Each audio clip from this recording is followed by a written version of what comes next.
Welcome to the Soulful CXO, where we discuss leadership principles, core values, health, wellness, and resiliency. I'm Dr. Rebecca Wynn, the founder and the host of the show.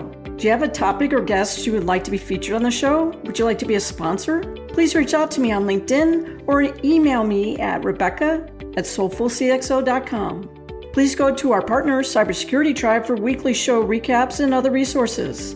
Listen and subscribe on your favorite podcast app. Now sit back and enjoy the show. Welcome to the Soulful CXO. I'm your host, Dr. Rebecca Wynn.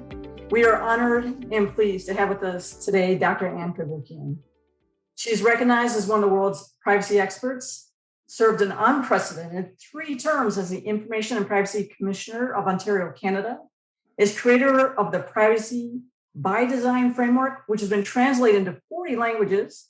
Privacy and design has been included in the EU General Data Protection Regulation and other countries' and states' privacy laws and regulations. She is Executive Director of Global Privacy and Security by Design Center, author of 2 books, has been in too many publications for me to even count, a highly sought after speaker and advisor, has been awarded numerous awards in cybersecurity, privacy, data, security, technology, AI, leadership, and lifetime achievement. And my friend, mentor, the queen of privacy and global awesomeness. Welcome to the show. Thank you, Rebecca. You're far too kind.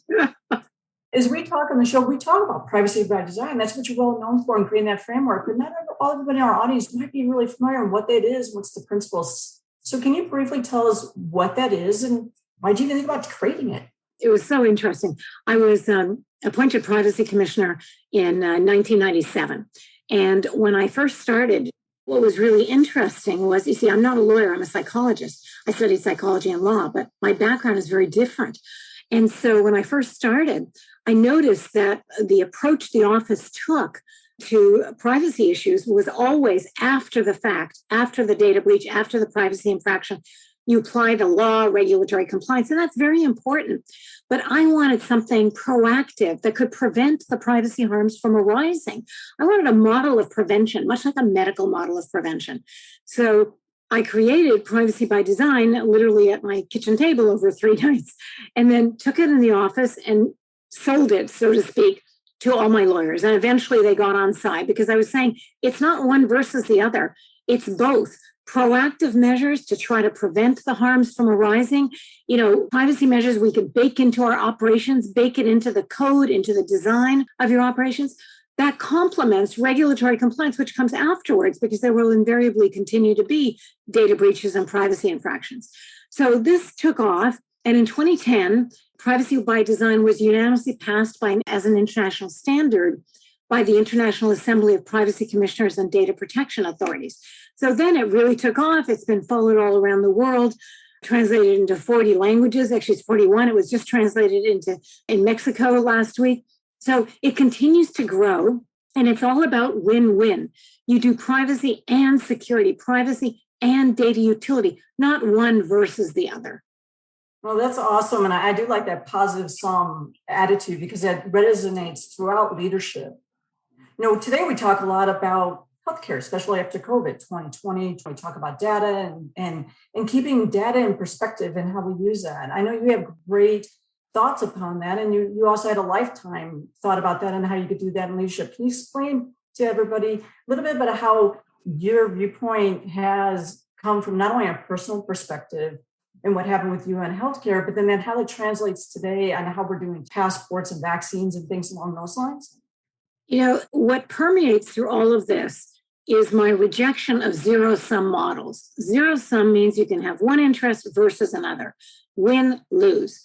Public safety versus privacy in the case of COVID. And that's what I object to so strongly. I oppose vaccine passports because this is requiring individuals to reveal very personal information. Health information is the strongest need for privacy is associated with health information. And that's only to be shared between you and your doctor and whoever you wish to share it to, as opposed to needing to display it publicly for the world to see. Vaccine passports, are growing all around the world.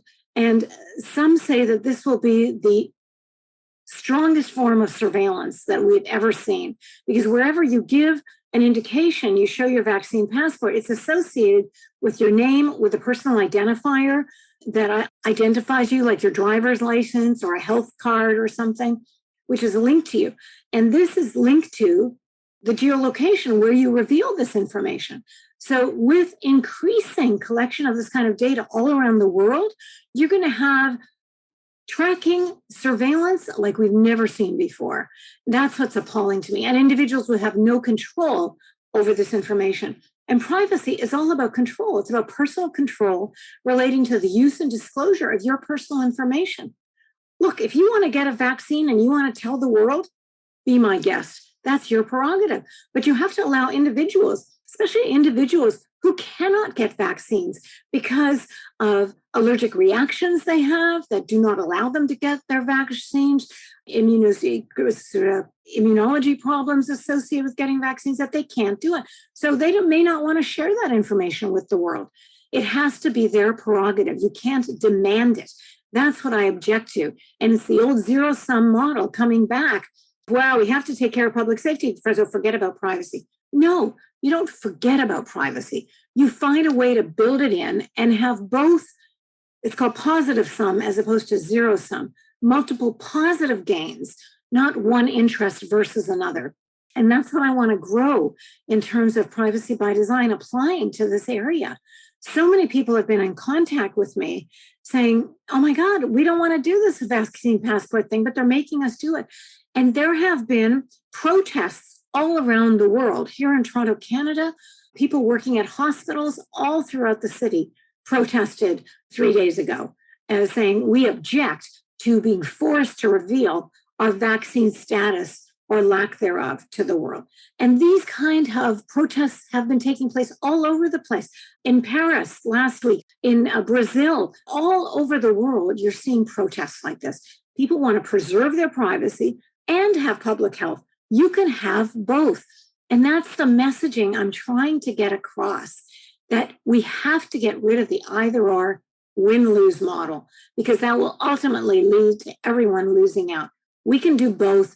Let's propose one interest and another, multi-privacy, multi-parties. We can do this. When you have people who go into the emergency room and they see doctors, how are we going to get the information to the doctors? Because a lot of times people don't even want to give doctors any information, and then they can't get the proper health care.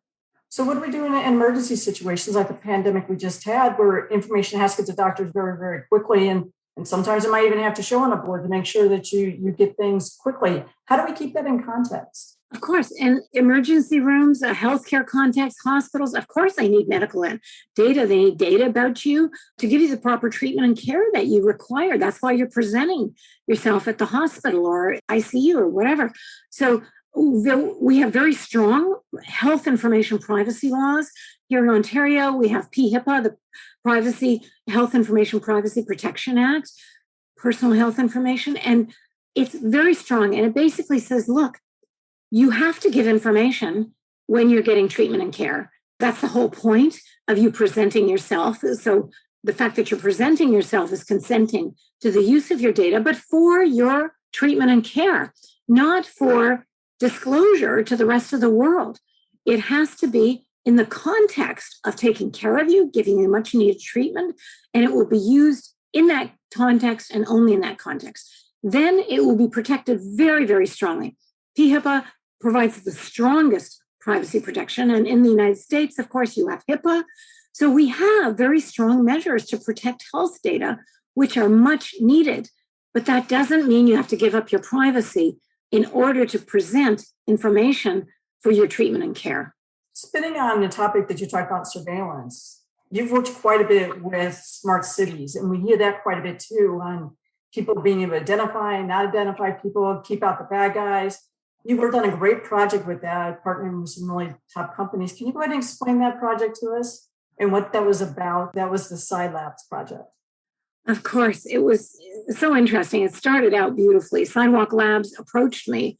They wanted to retain me to embed privacy by design into the smart city they had been contracted to develop here in Toronto, Canada. And I live in Toronto, so I wanted a wonderful smart city that preserved privacy. So I was delighted that Sidewalk Labs retained me to embed privacy by design into this operation. And once I started looking into it, in a smart city, the technology is on 24/7. The sensors, the cameras, everything is collecting data all the time, nonstop, which is why I said to Sidewalk Labs, look, you want to do privacy by design, we're going to have to de-identify data at source, meaning the minute the data is collected by the sensor or whatever technology, you sever it of all personal identifiers. You remove all personal information associated with the data, so then you can use the data for much needed purposes, and it'll be very invaluable for, formulating how the smart city is going to operate, et cetera. But it will be removed. Personal information will be removed from it. So the privacy risk will have been removed right at the beginning. Sidewalk Labs love this. They said, that's great. We like that very much because then we can tell people, look, there's no privacy risk associated with what we're doing, with all the massive amount of technology we're putting into the smart city. Win-win. And that went along fine until Sidewalk Labs got criticized by Jim Balsillie because, I think he wanted a part of the operation. He didn't have it. So he was criticizing Sidewalk Labs, not so much for the privacy things, but just for everything. So I remember the board meeting I attended with Sidewalk Labs and their partners. And what they said was, look, and this was what really concerned me.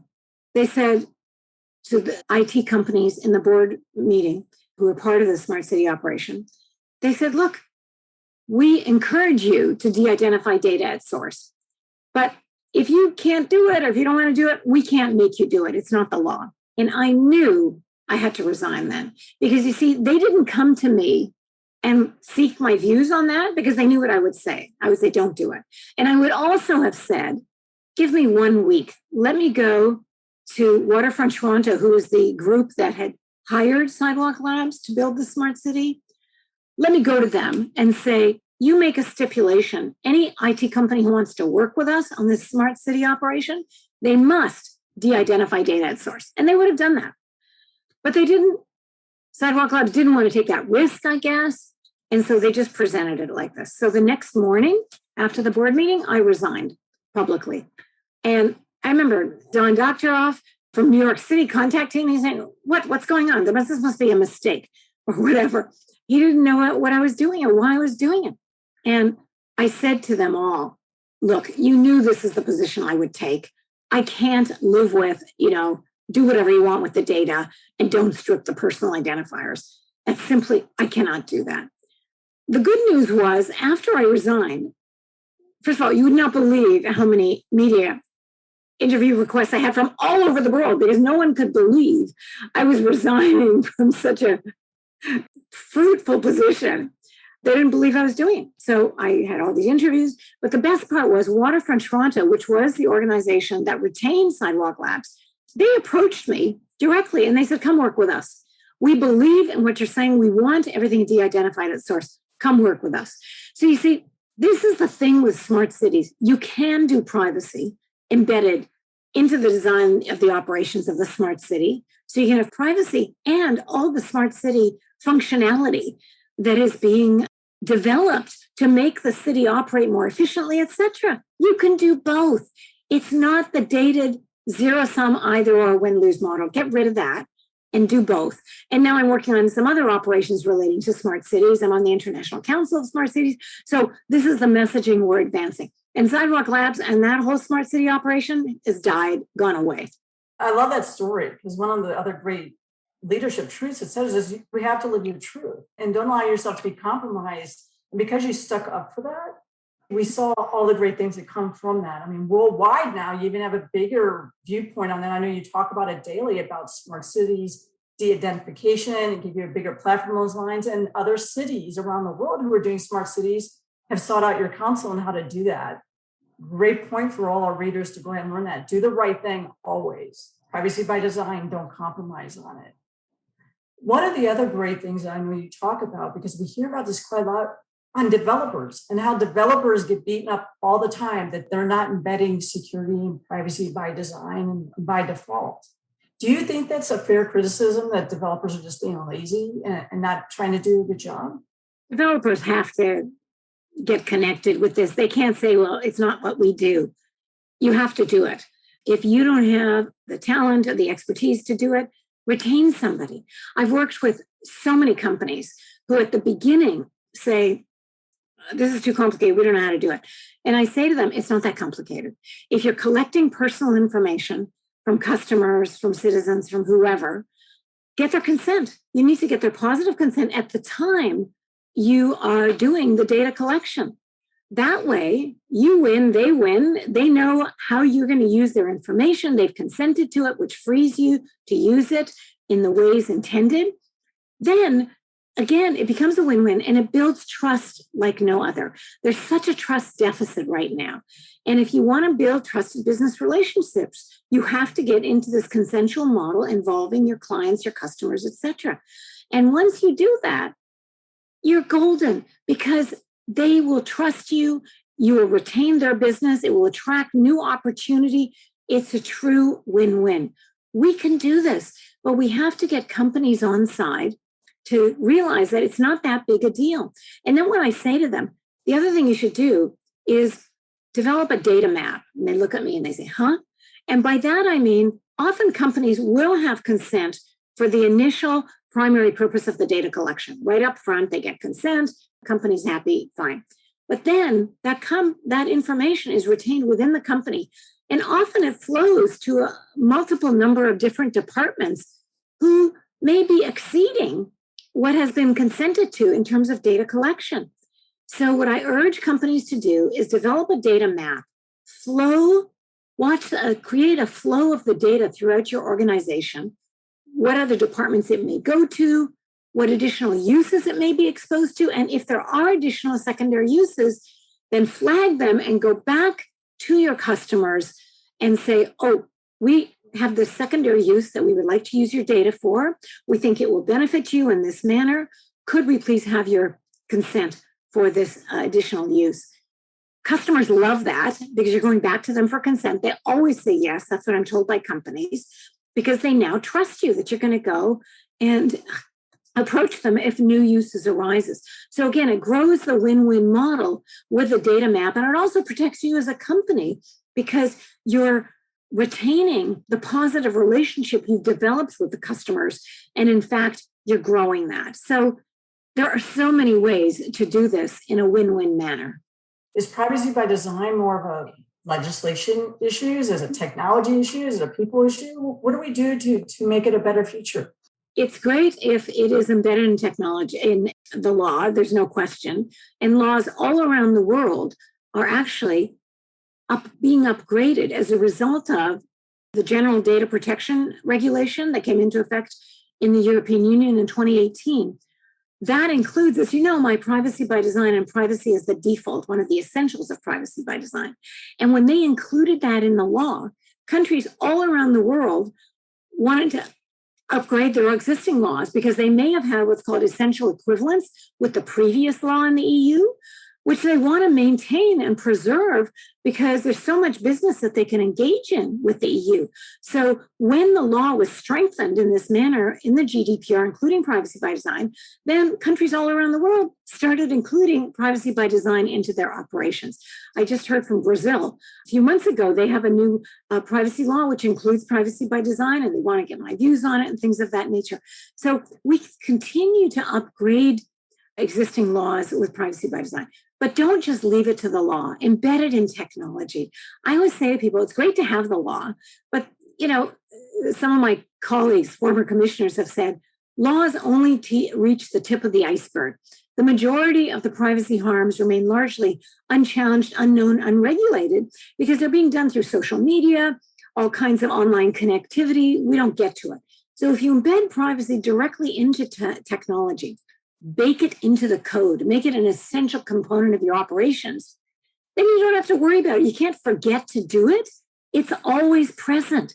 It has a very pervasive effect that you don't have to oversee all the time because it's always there, baked in, always in effect. And that's why I say don't rely just on laws and regulatory compliance. bake it into the code, into the technology, into the design of your operations, into your policies, and you will get a much better win-win outcome. And we thank you for sharing your leadership insights, sticking to your core values, and your passion for the industry. How can people get a hold of more information about even their companies becoming privacy by design, certified? How can they get a hold of you to speak and to, as you said, to be an advisor? How do people get a hold of you and get a hold of those information? So if they want to email me, and you can reveal my email at the end of this, then with their consent, if they want to get certified, I will refer them to KPMG, who is the certifying body, and they'll go in and do the much needed testing, etc. And then they send me a report and I will certify. But the other thing is, I know this is going to sound strange, I do Twitter. I'm very active on Twitter. Every morning from 5 to 6, I circulate the latest tweets of the day that are important to privacy and privacy by design, data protection. My husband is a saint. He puts up with me doing this. But I want to share all the news, especially coming from Europe and abroad. There's so much going on. So you can follow me on Twitter, and I'm happy to respond. But the last thing, the message I want to leave with people is don't give up on privacy. I know so many people say, oh my God, there's just too much going on, too much surveillance is taking place, just give up on it. I remember somebody tweeted me and said, lady, that ship has sailed. And I tweeted back and I said, then get another friggin' ship. You don't give up on privacy. Privacy forms the foundation of our freedom. We must have freedom, free and open societies. Please, we have to. We can't morph into China with social credit scores abounding. My God, we need our freedom. In order to do that, we must preserve privacy. And we can do this. That's what I want people to know. Yes, it's difficult. Yes, it may be 2 steps forward, 3 steps back. It's like a chess game. So we just stay in the game. And every time surveillance mounts, we have a response and we proceed. Additional measures get introduced. So I just want to give people hope that this is not something you give up on. I always like to give the story of Steve Jobs, the brilliant creator of Apple. He used to buy a new Mercedes, a white Mercedes, every 6 months, less a day.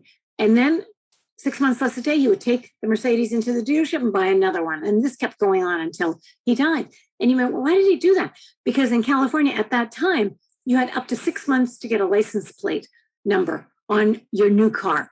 And he didn't want a license plate. He didn't want to be tracked, surveilled. He didn't want any numbers associated with him. See, brilliant minds, they want the freedom to think crazy blue sky ideas, wild thinking. You can't do that if someone is looking over your shoulder and you're worried and you're concerned. You need freedom. Privacy breeds creativity and innovation. You need to feel free to have crazy ideas and then put them into effect. So on so many levels, privacy is essential to freedom, creativity, and innovation. We have to preserve this at all costs. And it was a pleasure having you on the show. You are a soulful CXO. Thank you so much. My pleasure, Rebecca.